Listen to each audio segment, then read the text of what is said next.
Hi, it's the Lipstick Gal. Thank you so much for watching today. I recently did a video, I'll link it for you here and the description box, where I talk about the worst makeup products that I tried during 2024. I usually keep a list. It's a very long list. And in that video, I did not include any lip products because I was like, it's going to be too long. We're talking about a lot of stuff already. Let's do a separate one, worst lip products of the year.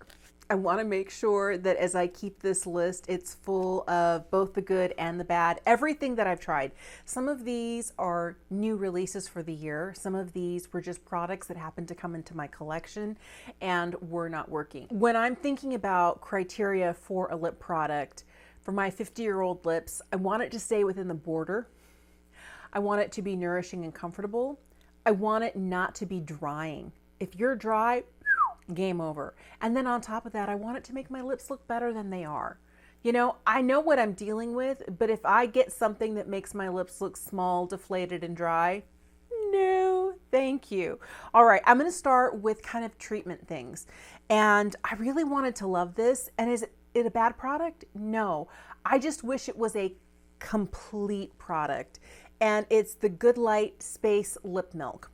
All right, this is a product that is basically like a primer, and I'm like scraping the sides here.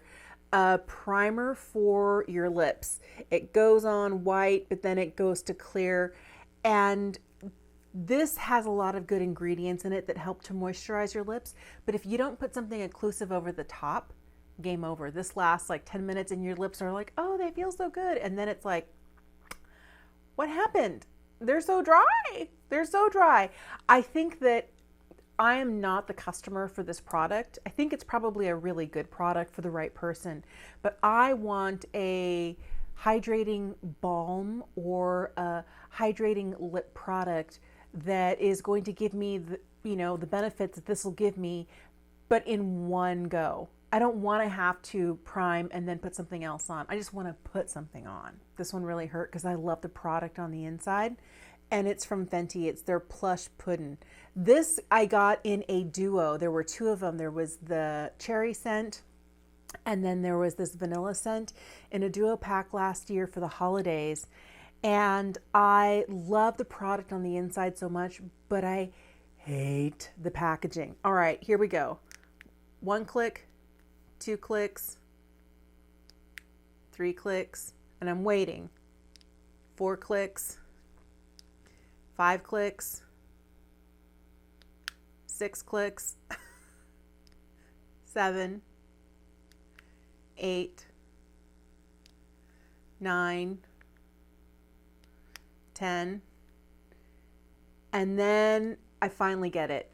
And if I do like a lot of clicks, really fast, I get more product that I can use. And that's not what I want, because the product itself is beautiful. The packaging is a fail. Sometimes I'll do like a lot of clicks really fast and nothing happens. And sometimes I'll do 1 click, like I've been clicking, nothing happens. I put it down, I use something else. The next time I come back and then I get like a giant glob. So if it wasn't for the way that this packaging dispenses, I really like the product because the product on the inside is great. But you're paying 20 something for this. And if the packaging is a fail, no, I'm not paying 22, 26, however much these are a piece to get something where the product is good. Can you put it in a squeezy tube? I mean, like that, first of all, easier to carry on your person. You can't really take this. It's supposed to like be a night mask. So maybe by your bedside, but truthfully, I still would rather a squeezy tube. And maybe you're trying to be different than everybody else because squeezy tubes are all the rage right now, but no, packaging fail big time. There were some balms that I tried this year that I struggled with. One that I really wanted to love was the one from Clarins. This is new this year. This was their lip oil balm. I got the shade 04 Almond. Here's what it looks like. It's actually really a pretty color. I didn't find that it went outside of my lip lines too badly, but for me, it was the scent. And to get it to look like this, I had to build it up, like so much so that I actually accidentally scrunched the tip. If you're looking at the Let me turn it for you this way. If you're looking at it, you can see how the tip of it got all smushed down. I was trying to get color. I was pressing, and it wasn't until it kind of broke down a little bit that I actually was able to get it to this point. So for me, it felt like I was putting on something that was nearly colorless. And at $30-something, was it emollient? Yes. Was it hydrating? Yes. Did it feel good on the lips? Yes. Don't love the scent. Scent's not bad, but it's not delicious. And I think for the price, I don't know, it feels like the packaging looks like something you would get from the drugstore. I don't know. For me, it was just like spending a lot of money and not getting a lot of substance. And I didn't love it. When I'm paying clearance prices, I definitely want to love it. Now, these two made me sad because half of the collection I absolutely love and is so good. But these are the Balm Embrace from Lisa Eldridge. Okay, I'm looking for something that does not go outside my lip lines.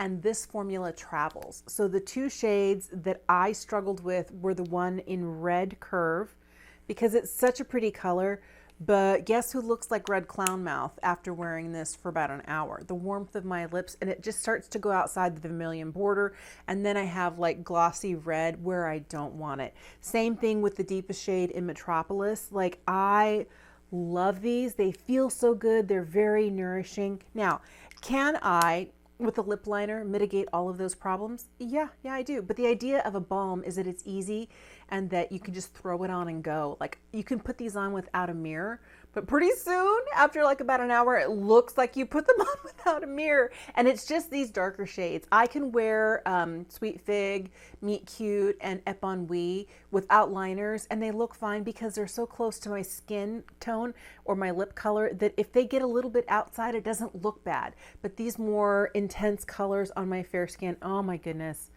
I look like a crazy lady, especially with this one here in Metropolis when I really have it layered on and it starts to go outside my vermilion border. Oh, I look like I'm nuts. I have a couple of lip glosses. They're both very similar in color, but the price point is very different. I'm gonna start with the affordable one. Here's this. I usually love the Reviver lip oils from e.l.f. Usually do. I have a couple. They're so good. But they released this limited edition watermelon one. It was part of their Jelly Pop collection. And for me, I like that this one has a little bit of a shine and a pearl to it. But the smell, and it lingers. Oh, it smells like plastic. It smells like rotten fruit. No. So I wanted to love this so bad. I really, really, really did. And I saved it so I could show it to you during my fails.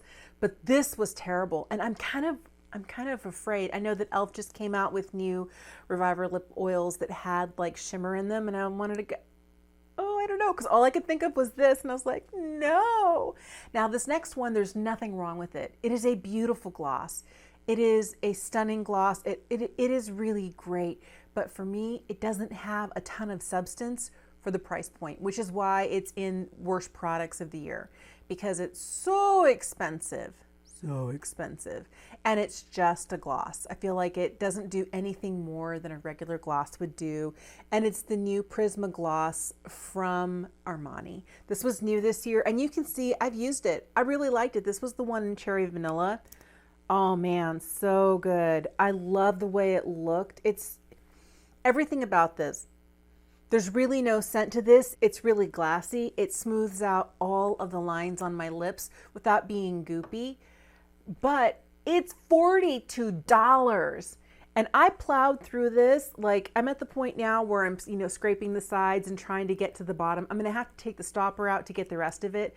But the minute I realized I was paying $42, I wanted to try it, which is why I bought it.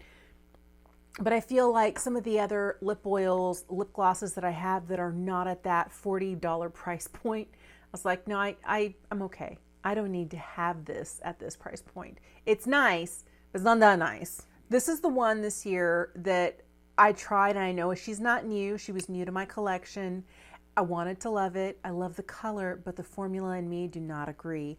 And it's from NARS. Thankfully, I just got like a trial size of it. This is the Power Matte lipstick. I got the shade Dragon Girl. Oh my goodness, it's such a gorgeous red shade. So pretty. It's very much a blue-based red, so it has kind of like a pink undertone to it. Really, really, really like the color. It feels kind of powdery and dry on the lips, and that's the problem, that it's not really emollient. It is a matte lipstick, and I think that if you had younger lips, if your lips were perpetually like hydrated and pouty, or if you got lip filler, I think you'd really like this because it stays well. I know the formula is long lasting, but for me, it was drying. It accentuated every single line in my lips. And because I don't get lip filler, I don't do anything to my lips, I need stuff that's going to make them look better. This is the one that made them look the worst. This one and the Lisa Eldridge, where I looked like I was like, cloud mouth. But this one right here just made my lips look smaller, look drier, look pruny and wrinkled. And no. Here's one that just barely eked in under the bar. Like, this is a new addition to my collection, and it's going back. Like, I wanted to do this video and return Little Miss Maybelline Superstay Teddy Tint. Okay, so I like the idea of a soft blurred situation, and that's what you get with this. And it's nice. And does it tint your lips? Yes, it does. But as you can see, some places there's more color, some places there's less color. And the more of that you have going on, if you're trying to fix it and get a layer on there, you can't use too much because it starts to stick to itself. And even if you get a really thin layer and it's perfect everywhere, as you talk, your lips start to stick together. If you don't ever dare smush your lips together, because it's like trying to pull them apart. Truly terrible, not worth the price. I love the idea of a soft blurry tint, but there are better products out there that can do what this is supposed to do. Don't waste your money on this, and mine is going back. These next two lipsticks were a huge disappointment for me. I'm sorry to say that, but they're from a brand that I tried specifically when I was doing a deep dive on luxury lipsticks. I have a whole playlist about trying the best, the worst, and ranking them. If you're curious, I'll link that for you in the description box down below. But these are two lipsticks from the brand Le Bouche Rouge. And I wanted to love these so much because they are like the ultimate luxury. These cases are refillable, they're magnetic, they're heavy, they're weighted. This one here is made out of leather. It's handmade, and it even has the monogram on the top of the company. All right, their lipsticks though, they have a special type of bottom that you have to have, like the perfect one. There's a magnet at the bottom that pulls it down, and then you can do this. When you get the refill, which is $45, it comes in a cardboard package. And in that cardboard package, you can turn it up and down like you would a regular lipstick, and that cardboard container is like a lipstick holder. Now, if you want one of these refillable guys here, these are $80 a piece. So it was $125 for Little Miss Le Bouche Rouge. So here is the shade Pop Art Red. It's beautiful, but what I noticed is because they tout how much all of their formulas are clean and vegan, I thought it was funny that they would have a leather case holder and be making vegan lipsticks. But the problem that I had with this is that it went on waxy on the lips and it would skip in certain areas. And I'm like, for a $45 lipstick and for the full experience, $125, this lipstick better put itself on, last for hours. And it was not even an okay lipstick. It was waxy, it kind of stuck to itself. It was patchy.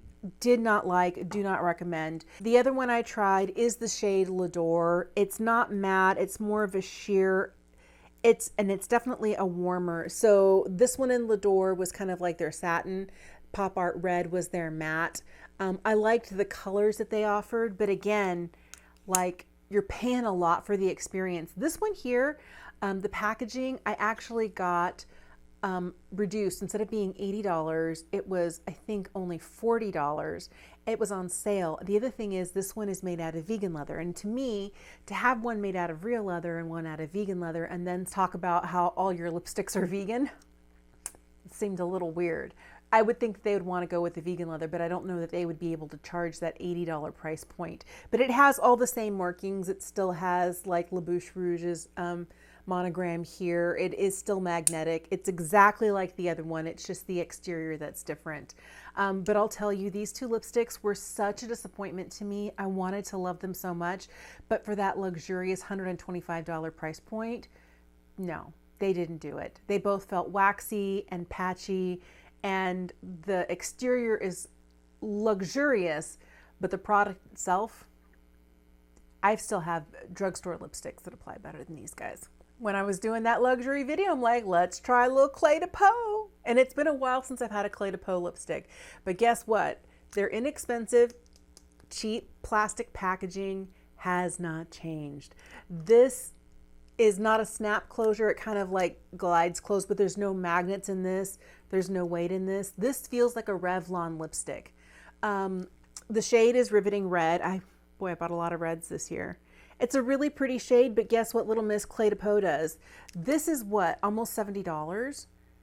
And at that point, I also feel like Clé de Peau is marketing towards an older audience. And the things that come with having more mature skin is that you're losing collagen in your lips. You're also dealing with products that are going outside of your vermilion border because that edge of your lip is not as defined as it used to be. This goes everywhere. Talk about clown mouth. This gave me the worst clown mouth. And I was like, why is it that a brand, a luxury brand that is really catering towards more mature makeup wearers makes a formula like this? I don't know. Can I mitigate that by using a lip liner? Of course I can. Do I want to? No. At that almost $70 price point, I want it to be perfect. And she was not. And the packaging? Bleh. This gets an A+ for effort because look how pretty these are. These are also very lightweight. These are from Dolly Beauty. These are the new lipsticks. I think the Heaven's Kiss lipsticks. Press a button on the top. It reminds me of the ones from Lancome, and out comes the bullet. They're just okay. They're in the $20 range. This one here is Jolene Red. You get some really good pigment from these. My favorite one, oh, and this is the other problem, is that this one here will not come out when you press the button. I have to kind of push it on the bottom and then press here to finally get it to pop release, or I can try and pry it out. But this one right here is the shade Rosebud. This is the one that I liked the most. They're comfortable. They look great on the mouth until they start going places. Now, Dolly, is she what, late 70s, early 80s? I mean, she's up there. She is dealing with the same wrinkles and crinkles that I am dealing with. And these lipsticks do not stay within the lip lines. Did she release lip liners and lip glosses later? Yeah, she did. But you know what? I don't want a lipstick that requires a lip liner. I want it to be perfect. And these were not. I mean, for me, the biggest problem was that the packaging didn't function the way it was supposed to, but also that it just kind of melted and just kind of went places. Didn't last terribly long. They were just okay. There's better stuff at the drugstore. You may be thinking I have too high of a criteria for what I want a lip product to do. I kind of want it to do it all. I really do. But I feel like the reason I need a lip product that's not going to go outside of my vermilion border without a lip liner is that I'll put a lip liner on at the beginning of the day, and as I go along through the day, depending on the lip liner, sometimes I need to touch up the lip liner, but I never take it with me. I will take the lipstick with me, but I don't take the lip liner with me. Maybe I should start doing that, but it's just one more thing to maybe potentially become uncapped in the bottom of my handbag. And I've had that happen before with a lip liner, with a lipstick where the cap comes off and then there's kind of like gooey color everywhere. Ugh, hate that. I just want something that when I put it on, it's going to stay where I put it and not make my lips look shriveled and dry. So these were the products that for me were not worth it this year. I don't want you to think that I'm saying they're bad products. They just didn't work for me and what my criteria is. But I would love to know, did you try any lip products this year that you were like, oh my goodness, I wanted to love it so much and then this happened? I would love to know what those are. Don't forget, I'm also going to link that other video for you, like the worst makeup products that I tried this year, in the description box down below, along with the luxury lip video playlist. And I'm not going to link any of these products because I don't recommend recommend them. What I am going to do is link all the makeup I have on my face today, because everything I'm wearing today I absolutely love. I'll have that for you in the description box down below. Thank you so much for watching. Have an incredible day, and I will see you again soon. Bye.